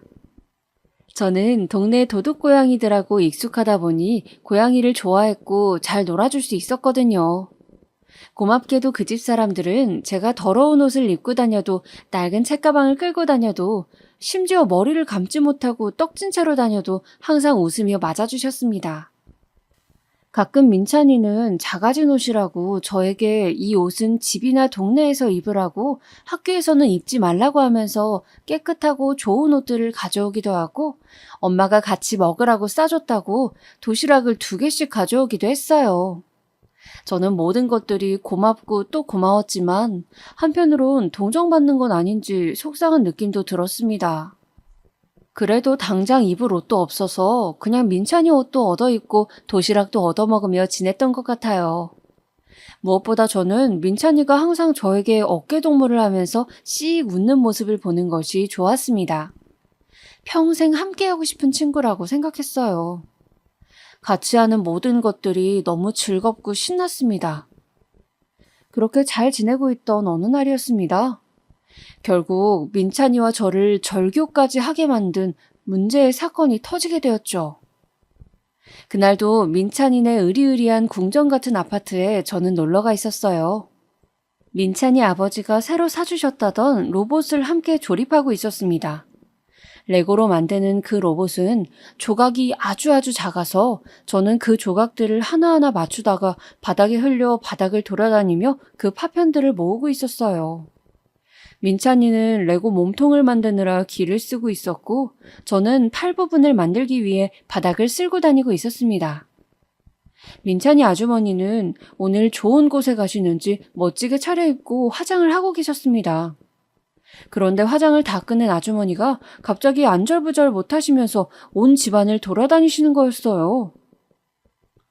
민찬아, 너 혹시 엄마 귀걸이 못 봤니? 구슬처럼 생긴 진주 귀걸이야. 아주머니는 일본까지 가서 사온 귀한 진주 귀걸이인데 혹시 바닥에서 못 봤냐고 저에게도 자세히 귀걸이를 설명하셨어요. 그러고도 한참을 귀걸이를 찾던 아주머니는 결국 찾지 못했는지 한숨을 쉬시고 외출 준비를 하시더군요. 혹시 하얀색 어른 손톱만한 귀걸이 보거든 챙겨달라는 말씀을 하셨습니다. 저는 그 후에도 민찬이와 한참을 레고 로봇을 만들다가 또 레고 조각을 바닥에 쏟아버려 다리는 집에 가서 만들어 오기로 하고 레고 뭉치를 들고 집으로 돌아왔어요. 그런데 집에 돌아와 술에 취해 잠이 드신 아버지를 피해 레고를 하며 놀려고 봉지를 쏟았을 때 레고 더미들 가운데서 하얗고 빛나는 구슬 같은 것이 보였습니다. 저는 너무 놀라 심장이 멈추는 것 같았어요. 그건 바로 민찬이 어머니의 진주 귀걸이였습니다. 아, 어떡하지? 진짜. 저는 너무 당황한 나머지 등에서 식은땀이 흐르더군요. 레고 더미 사이에 이게 왜 들어와 있는지 귀신이 곡할 노릇이었습니다. 저는 화장대 근처에도 간 적이 없는데 말이죠. 저는 어찌할 바를 몰라서 안절부절하면서 그날 밤에 바로 민찬이네 집으로 달려가 초인종을 눌렀습니다. 그리고 멋쩍게 웃으며 민찬이에게 이게 왜 레고 더미에 있는지 모르겠다고 말했습니다. 그런데 민찬이의 얼굴이 하얗게 질리는 것이었어요. 민찬이는 갑자기 뒷걸음질을 치더니 엄마를 불렀습니다. 달려온 민찬이 어머니는 제 손 안에 있는 진주 귀걸이를 보자마자 말했어요. 민찬아, 그러니까 내가 적당히 친하게 지내라고 했지? 엄마 말이 맞잖아. 엄마도 없는 천박한 애랑 놀지 말라고. 귀걸이 훔친 것 같다고 했잖니. 저는 그 자리에 못 박힌 듯이 서서 아무 말도 할 수 없었습니다. 엄마 없는 천박한 애. 항상 저를 보면서 맛있는 간식을 주시고 어쩜 그리 똘똘하냐고 칭찬해 주시던 그 아주머니는 그동안 속으로 저를 보면서 무슨 생각을 하고 있었던 걸까요? 저는 파르르 손을 떨면서 물러서서 저와 엄마를 바라보는 민찬이를 보고 간신히 입술을 달짝여 말을 했습니다.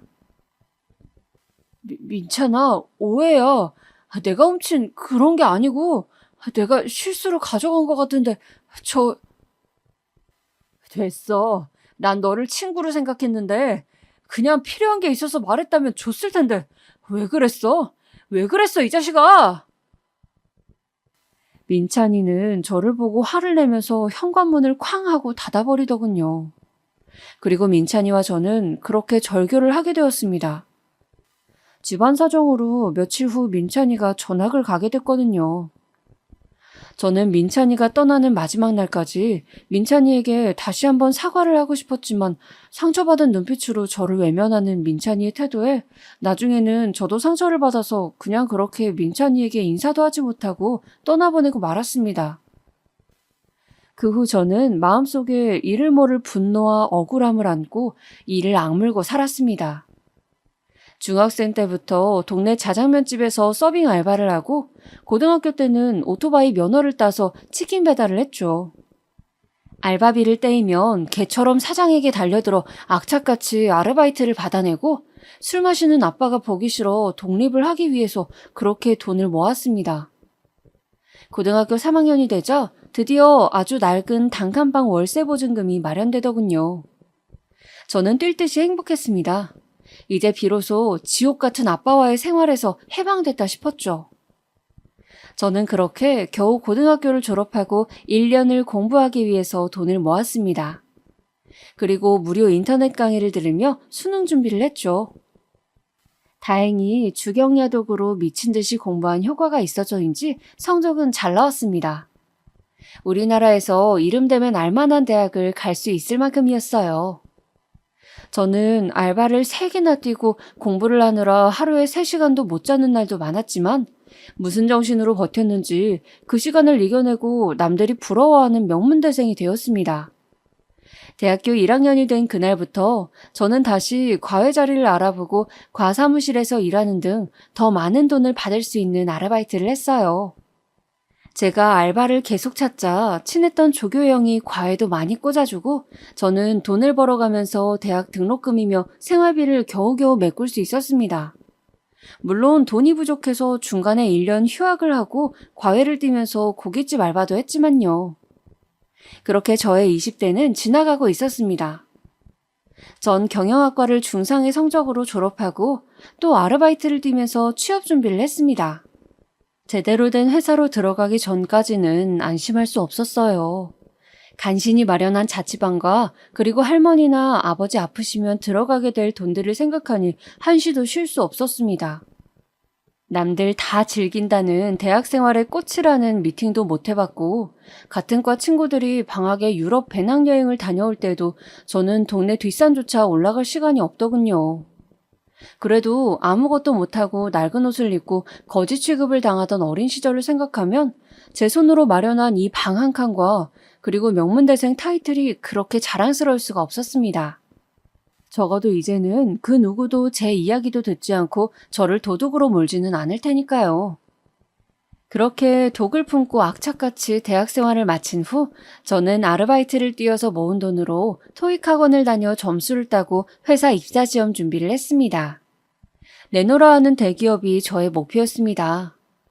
몇 번의 낙방을 거친 끝에 저는 전자제품으로 유명한 회사에 취업을 할 수 있었어요. 정말 인간 승리라고 할 만한 성과였습니다.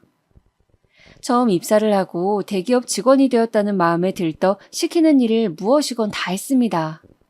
그렇지만 제가 아무리 상사들 비위를 잘 맞춰주고 시키는 일은 무엇이든 다 해도 지인의 아들이라든지 집안이 부자라든지 하는 동료 직원들의 백그라운드를 이겨낼 수가 없더군요.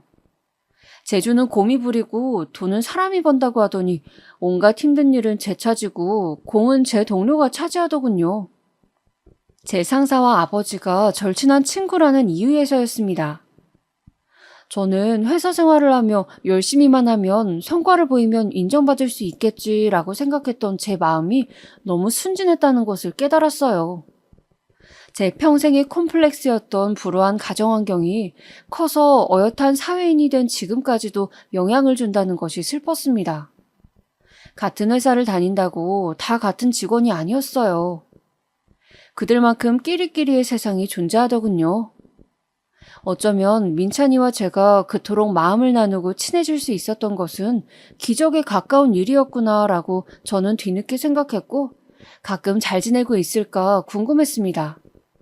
나를 결국 도둑으로 몰았지만 그래도 저에게 참 잘해준 친구여서 한 번씩 생각이 났어요. 그 후로 살면서 민찬이만큼 제 마음에 들어온 친구는 없었거든요. 아이러브 스쿨이다 뭐다 해서 옛날 초등학교 동창을 찾는 커뮤니티가 유행할 때도 저는 민찬이를 찾아보려고 했지만 중간에 전학을 갔기 때문에 졸업 명부에도 남아있지 않고 소식을 알 수 있는 길이 없었습니다. 저는 입사한 지 10년이 되던 해에 희망퇴직을 신청했어요. 처음에 목표로 하던 대기업 임원은 영 방법이 없어 보였고 저는 학연은 있었지만 혈연이나 지연이 너무 없었기 때문에 도저히 이 회사에서 내가 바라는 것을 이룰 수 없겠구나 하는 생각이 들었습니다. 그리고 관심은 1인 기업이나 N잡으로 옮겨갔어요.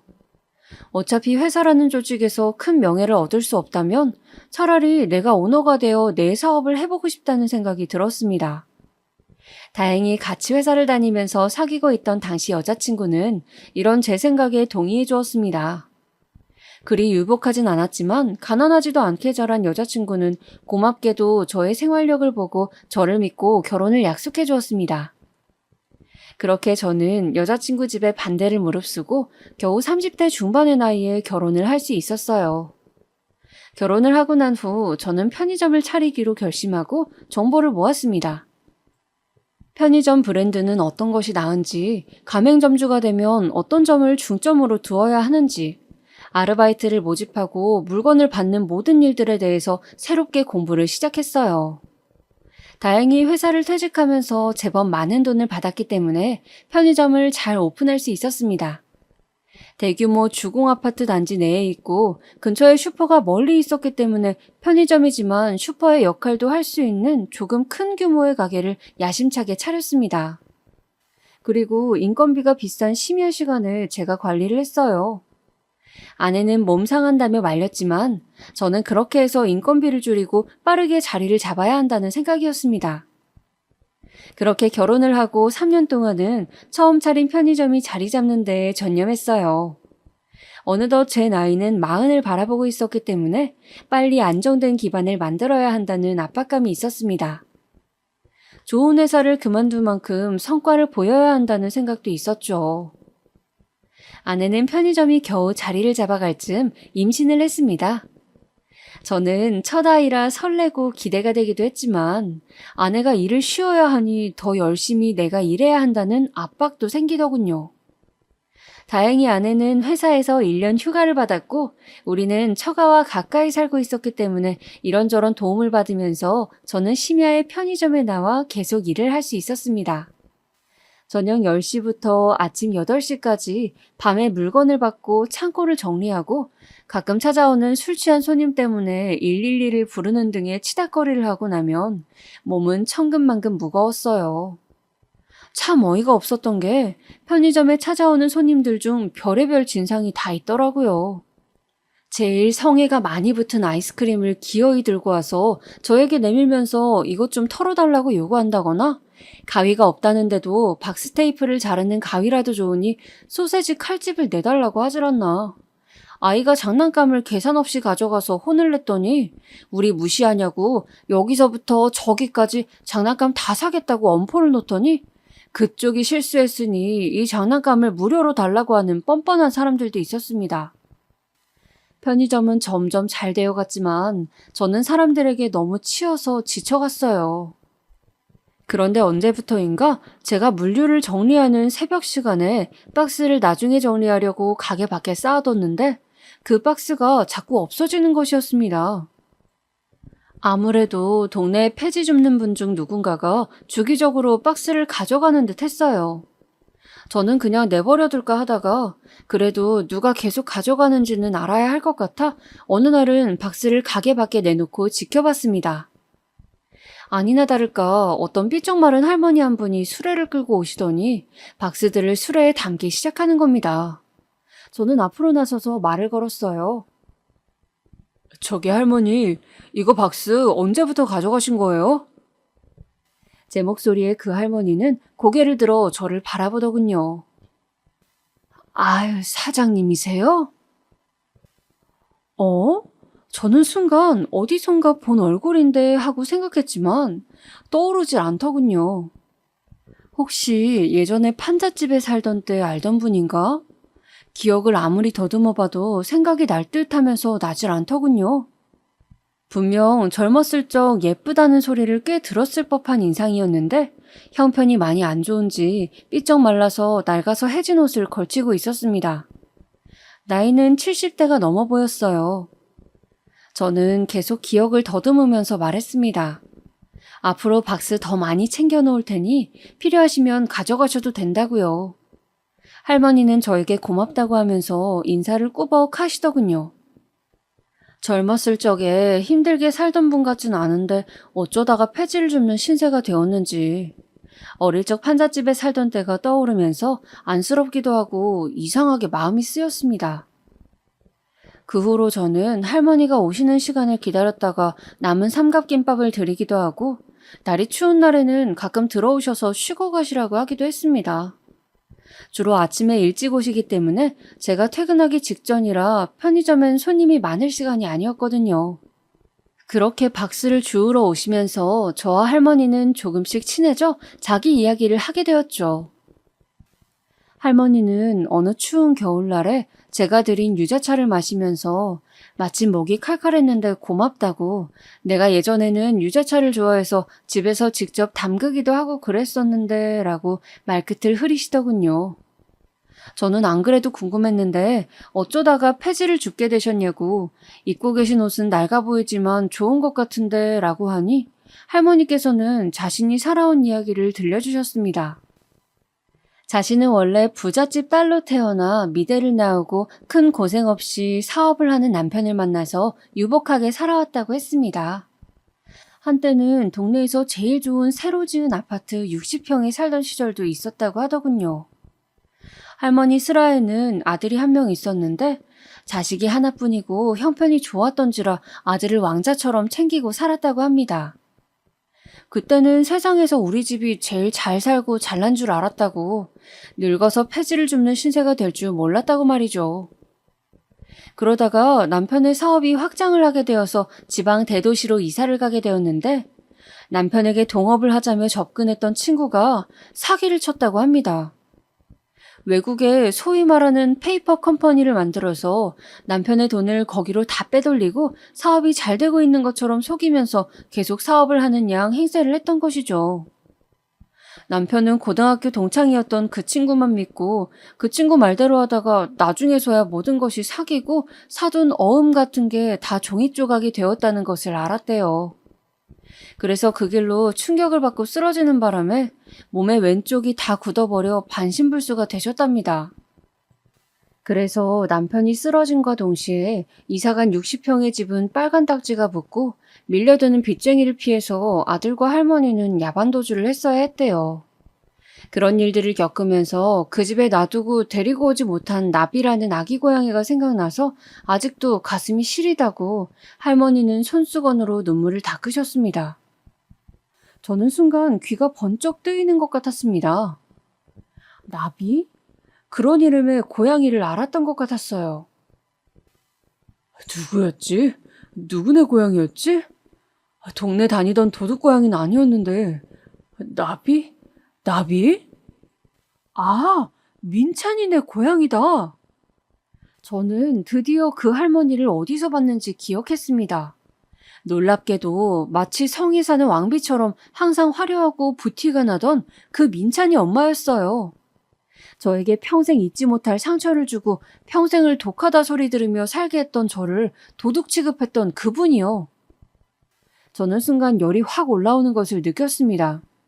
그리고 세상에 진짜 인과응보라는 것이 있구나 하는 생각도 들었어요.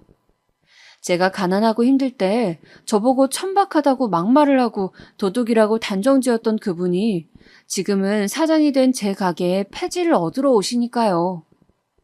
저는 제 정체를 밝히고 쫓아내버릴까 하는 마음을 잠깐 품었다가 민찬이의 소식도 궁금하고 해서 계속 그분의 말씀을 들으며 넌지시 물었습니다. 그런데 그럼 아드님은 요즘에 어떻게 지내세요? 엄마가 이렇게 고생하는데 안 도와주나요? 그 말에 할머니, 그러니까 민찬이 아주머니는 갑자기 눈물을 뚝뚝 흘리시면서 말씀하시는 거였어요. 우리 아들 죽었어. 교통사고로. 18살 때. 그리고는 아무 말씀도 안 하시고 계속 울기만 하는 것이었어요. 그 후 드문드문 하신 말씀을 들어보니 저의 절친이었던 민찬이 그 녀석은 제가 아르바이트를 뛰며 치킨 배달을 하고 있었을 때 저와 같은 처지로 아르바이트를 하며 고등학교 생활을 했다고 합니다. 타고난 낙천적이고 씩씩한 성격 탓에 비록 집이 그렇게 되었어도 굴하지 않고 아르바이트를 구하고 엄마를 위로하면서 잘 지냈고 학교에서도 인기가 많았다고 해요. 단칸방에 이사가서도 민찬이는 전혀 힘든 내색을 않고 치킨집에 배달 아르바이트를 구했다며 오토바이 면허를 따고 말리는 엄마 말도 듣지 않고 생활전선에 나섰다고 합니다. 대학도 돈 벌어서 나중에 가고 일단은 집이라도 좀 괜찮은 곳으로 옮길 돈을 마련하겠다고 그렇게 무진 고생을 했대요. 그때까지만 해도 부잣집 사모님에서 한순간에 가난뱅이가 된 처지를 받아들일 수 없었던 자신은 집에서 항상 넋을 놓고 있을 뿐이었는데 아들은 그런 엄마 대신 돈을 벌러 갔던 것이죠. 그런데 오토바이 면허를 따고 1년 정도 지났던 어느 날 횡단보도에서 큰 사고가 났대요. 반대쪽에서 신호를 무시하고 오는 차를 보지 못한 민찬이는 큰 지프차와 실수로 부딪히면서 그렇게 대학생도 되어보지 못하고 하늘의 별이 되었다고 합니다. 저는 그날 밤 가게를 다른 아르바이트생에게 맡기고 민찬이 생각을 하면서 술을 마셨습니다. 나에게 항상 웃어주던 모두의 왕자님 같은 그 녀석이 그렇게 허망하게 고생을 하다가 세상을 떠났다는 것이 믿어지지가 않았습니다. 그리고 나를 끝내 도둑으로 생각했든 안 했든 그 녀석이 좋은 곳에서 편히 쉬기를 빌고 또 빌었습니다. 사람의 인생이 이리도 허무할 줄이야. 정말 여러 생각이 들고 마음이 찢어질 듯 아프더군요. 그 후 저는 민찬이 어머니가 오시는 시간에 나가서 말동무도 해드리고 또 다 쓰러져가는 어머니 집에 가서 슬레이트 지붕도 고쳐드리면서 살갑게 지냈습니다. 민찬이 어머니는 항상 저에게 사장님, 사장님이라고 부르며 정말 고맙다고 우리 아들이 살아있었다면 딱 사장님 또래인데 하고 말끝을 흐리며 슬픈 눈빛을 하곤 했죠. 그러던 어느 날이었습니다. 편의점에 가끔 물건을 훔치려고 오는 청소년들이 있었는데 그날 민찬이 어머니와 여느 때처럼 커피를 한 잔 마시며 잠시 수다를 떨던 중이었습니다. 어떤 10대 소녀가 머뭇대면서 한참을 주류를 파는 냉장고 근처에 서성대고 있었어요. 저는 편의점을 차린 오랜 경험으로 술을 훔치려 한다는 생각이 들었습니다. 그래서 다른 과자를 들고 계산대로 온 그 소녀에게 주머니를 뒤집어 보라고 했죠. 그런데 옆에 앉아서 쉬고 계시던 민찬이 어머니께서 저를 말리시는 거였어요. 사장님, 딱 봐도 물건 훔칠 아이 같이 안 보이는데 왜 그러세요? 사람 그렇게 함부로 의심하다가 죄 받아요. 저는 순간 옛날 일이 떠오르면서 화가 나더군요. 아니, 그렇게 사람 잘 보시는 분이 저한테는 왜 그러신 겁니까?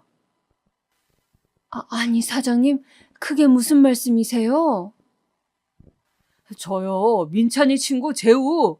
기억 안 나세요?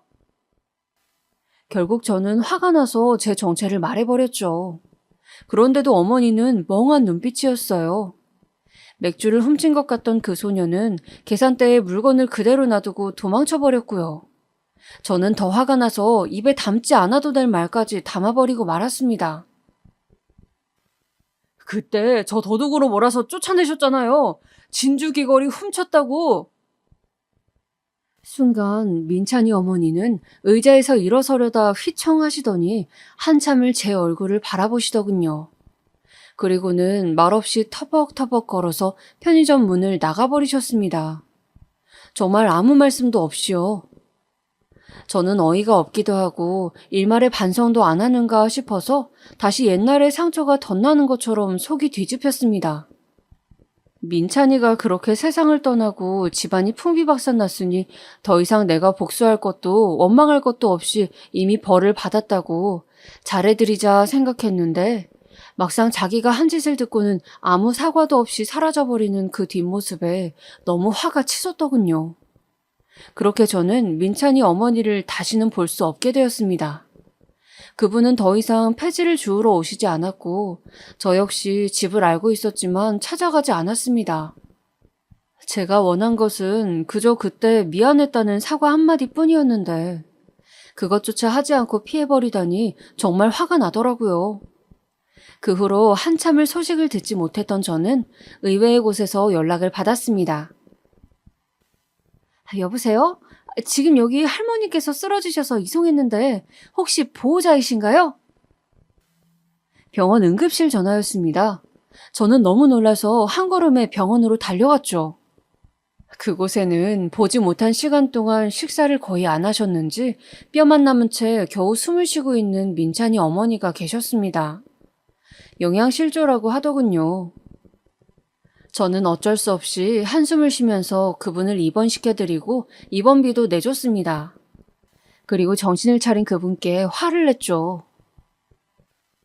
아니, 저한테 사과도 안 하고 그렇게 가셨으면서 이런 모습으로 아프시면 어떡해요? 네? 민찬이가 이런 모습 보면 뭐라고 하겠냐고요? 미안하다, 재우야. 내가 미안해서 말을 못하겠어서 폐지 받으러 갈 수도 없고 그저 죽고 싶어서 그랬어. 재우야, 내가 잘못했다. 어린 너에게 그런 상처를 주고 집이 망했을 때, 민찬이가 죽었을 때 나는 그때 눈물을 흘리며 쫓겨나던 너를 생각하며 그 죄를 받는 것은 아닐까 오래오래 생각했단다. 저는 그 말을 듣자 머릿속에서 팽팽하게 활시위를 당기고 있던 분노의 감정이 뚝 하고 끊어지는 것을 느꼈습니다. 저를 완전히 잊고 무시당했다고 생각했는데 아니었어요. 민찬이 엄마는 절 기억하고 있었습니다. 민찬이도 그렇게 전학 가면서 너와 헤어지는데 사과를 하고 싶다고 나중엔 울더구나.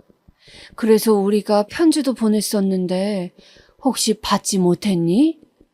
그 후로 오랫동안 민찬이는 널 준다면서 학용품을 모아두곤 했어. 편지? 그런 건 받지 못했습니다. 아마도 술주정뱅이 아버지가 대충 어디 처박아 두었거나 버렸을 확률이 높았죠.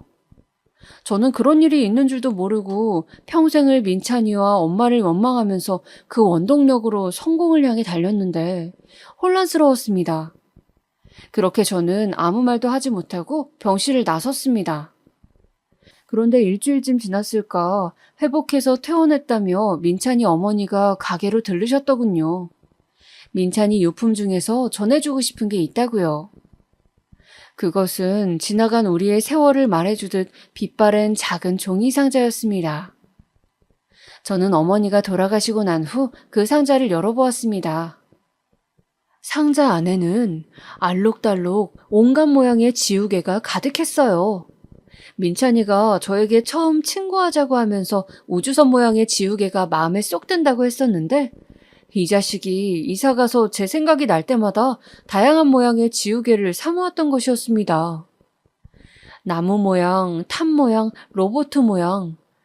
녀석은 그렇게 나를 다시 만날 날을 기대하면서 제 지우개들을 샀던 거였어요. 저에게 사과하려고.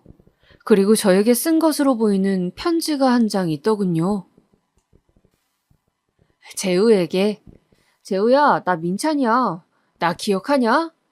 내일이면 우리 고등학생이 된다? 나는 이사를 오면서 마지막까지 고집을 부리며 너랑 말을 안 했던 게 아직도 이상하게 생각이 난다. 재우야, 넌 잘 있냐? 난 너만 생각하면 낡아 빠진 옷에 형편이 가난했어도 항상 눈을 빛내며 수업을 듣던 모습이 생각나. 진작에 친해지고 싶었는데 네가 나를 부담스러워하는 것 같아서 아쉬웠는데 네가 내 마니또여서 얼마나 좋았는지 모른다? 항상 너는 날 부러워하는 것 같았지만 사실 나는 네가 부러웠어. 너는 항상 꿋꿋하고 어떤 일에도 흔들리지 않고 네가 해야 할 일들을 잘 해내곤 했잖아. 같이 레고 조립을 해도 완성은 항상 너의 몫이었지. 내가 이제 가난한 처지가 되고 보니 더더욱 네가 어떻게 그렇게 강철 멘탈로 살 수 있었는지 존경스럽다. 친구야, 나는 목표를 하나 세웠어. 내가 멋지게 이 고난을 견디고 대학생이 되는 그날 너를 만나러 이 지우개들을 들고 가겠다고. 너는 나를 못 알아볼 수도 있고 이딴 지우개가 뭐냐고 할 수도 있지만 그리고 이제와 사과가 무슨 소용이냐고 할지도 모르지만 그래도 꼭 찾아가서 멋있게 사과하겠다고 말이야. 그리고 가능하다면 다시 나랑 친구하자고 이번에는 내가 너의 마니또가 되어주겠노라고 네가 화낼 만한 나쁘끄러운 멘트도 준비해놨다. 그러니까 부디 그날까지 내 친구 재우야 수능 준비 잘하고 공부 열심히 하고 건강하게 잘 지내고 있어. 우리의 빛나는 대학생활 20대를 함께 보내자. 아자아자 파이팅! 추신, 엄마도 가끔 네 이야기를 해. 아무래도 미안하신 거겠지. 네가 그냥 한번 봐주라 임마. 편지 답장도 안 하고 말이야. 많이 빡쳤냐? 지우개들을 하나하나 손가락으로 쓸어내리며 얼마나 울었는지 모르겠습니다. 민찬아, 이 자식아. 왜 그렇게 죽어버렸어? 네가 네 손으로 이걸 전해주러 왔어야지, 이 자식아. 너무 가슴이 아팠습니다. 내 가장 친한 친구 민찬이 그 녀석은 정말 착하고 좋은 녀석이었어요. 그때 순간 오해를 했더라도 제가 더 적극적으로 사과하고 다시 이야기를 했다면, 이사 가서도 연락을 주고받았다면 얼마나 좋았을까요? 민찬아.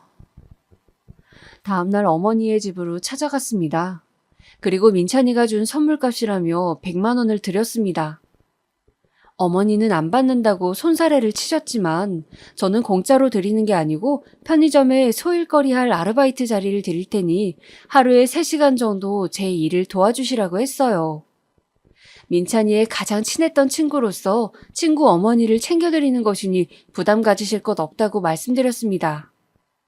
저를 아들 대신으로 생각하시고 앞으로 제가 여력 닿는 데까지 어머니를 챙겨드리겠다고요. 그리고 마지막으로 한마디를 덧붙였죠. 민찬이 어머니, 어머니의 그 말 한마디가 지금까지 저를 살아오게 한 원동력이 되었어요. 한때 많이 원망했고 억울했지만 저 누구에게도 그런 소리 듣지 않으려고 악착같이 대학 가고 대기업 다녀서 결국 사장님이 되었습니다. 포기하고 싶은 순간 언제나 그 말을 되새기면서 다시 일어났어요. 제 현실을 일찍 깨우쳐 주셔서 감사드립니다. 그리고 민찬이 같은 좋은 녀석을 낳아주셔서 감사드립니다. 그렇게 저는 한 번씩 민찬이 어머니를 챙겨드리면서 그렇게 편의점 사장으로, 한 여자의 남편으로, 아이의 아빠로 잘 살아가고 있습니다. 여러분, 저에게 일어난 이야기 어떠셨나요? 저는 이렇게 털어놓으니 한결 홀가분하고 좋습니다.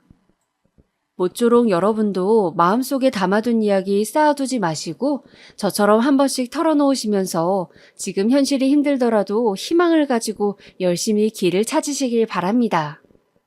혹시 여러분을 업신여기거나 함부로 여기는 말이 있다면 저처럼 그 말을 삶의 원동력으로 삼아보면 어떨까요? 그럼 오늘도 편안한 하루 보내세요.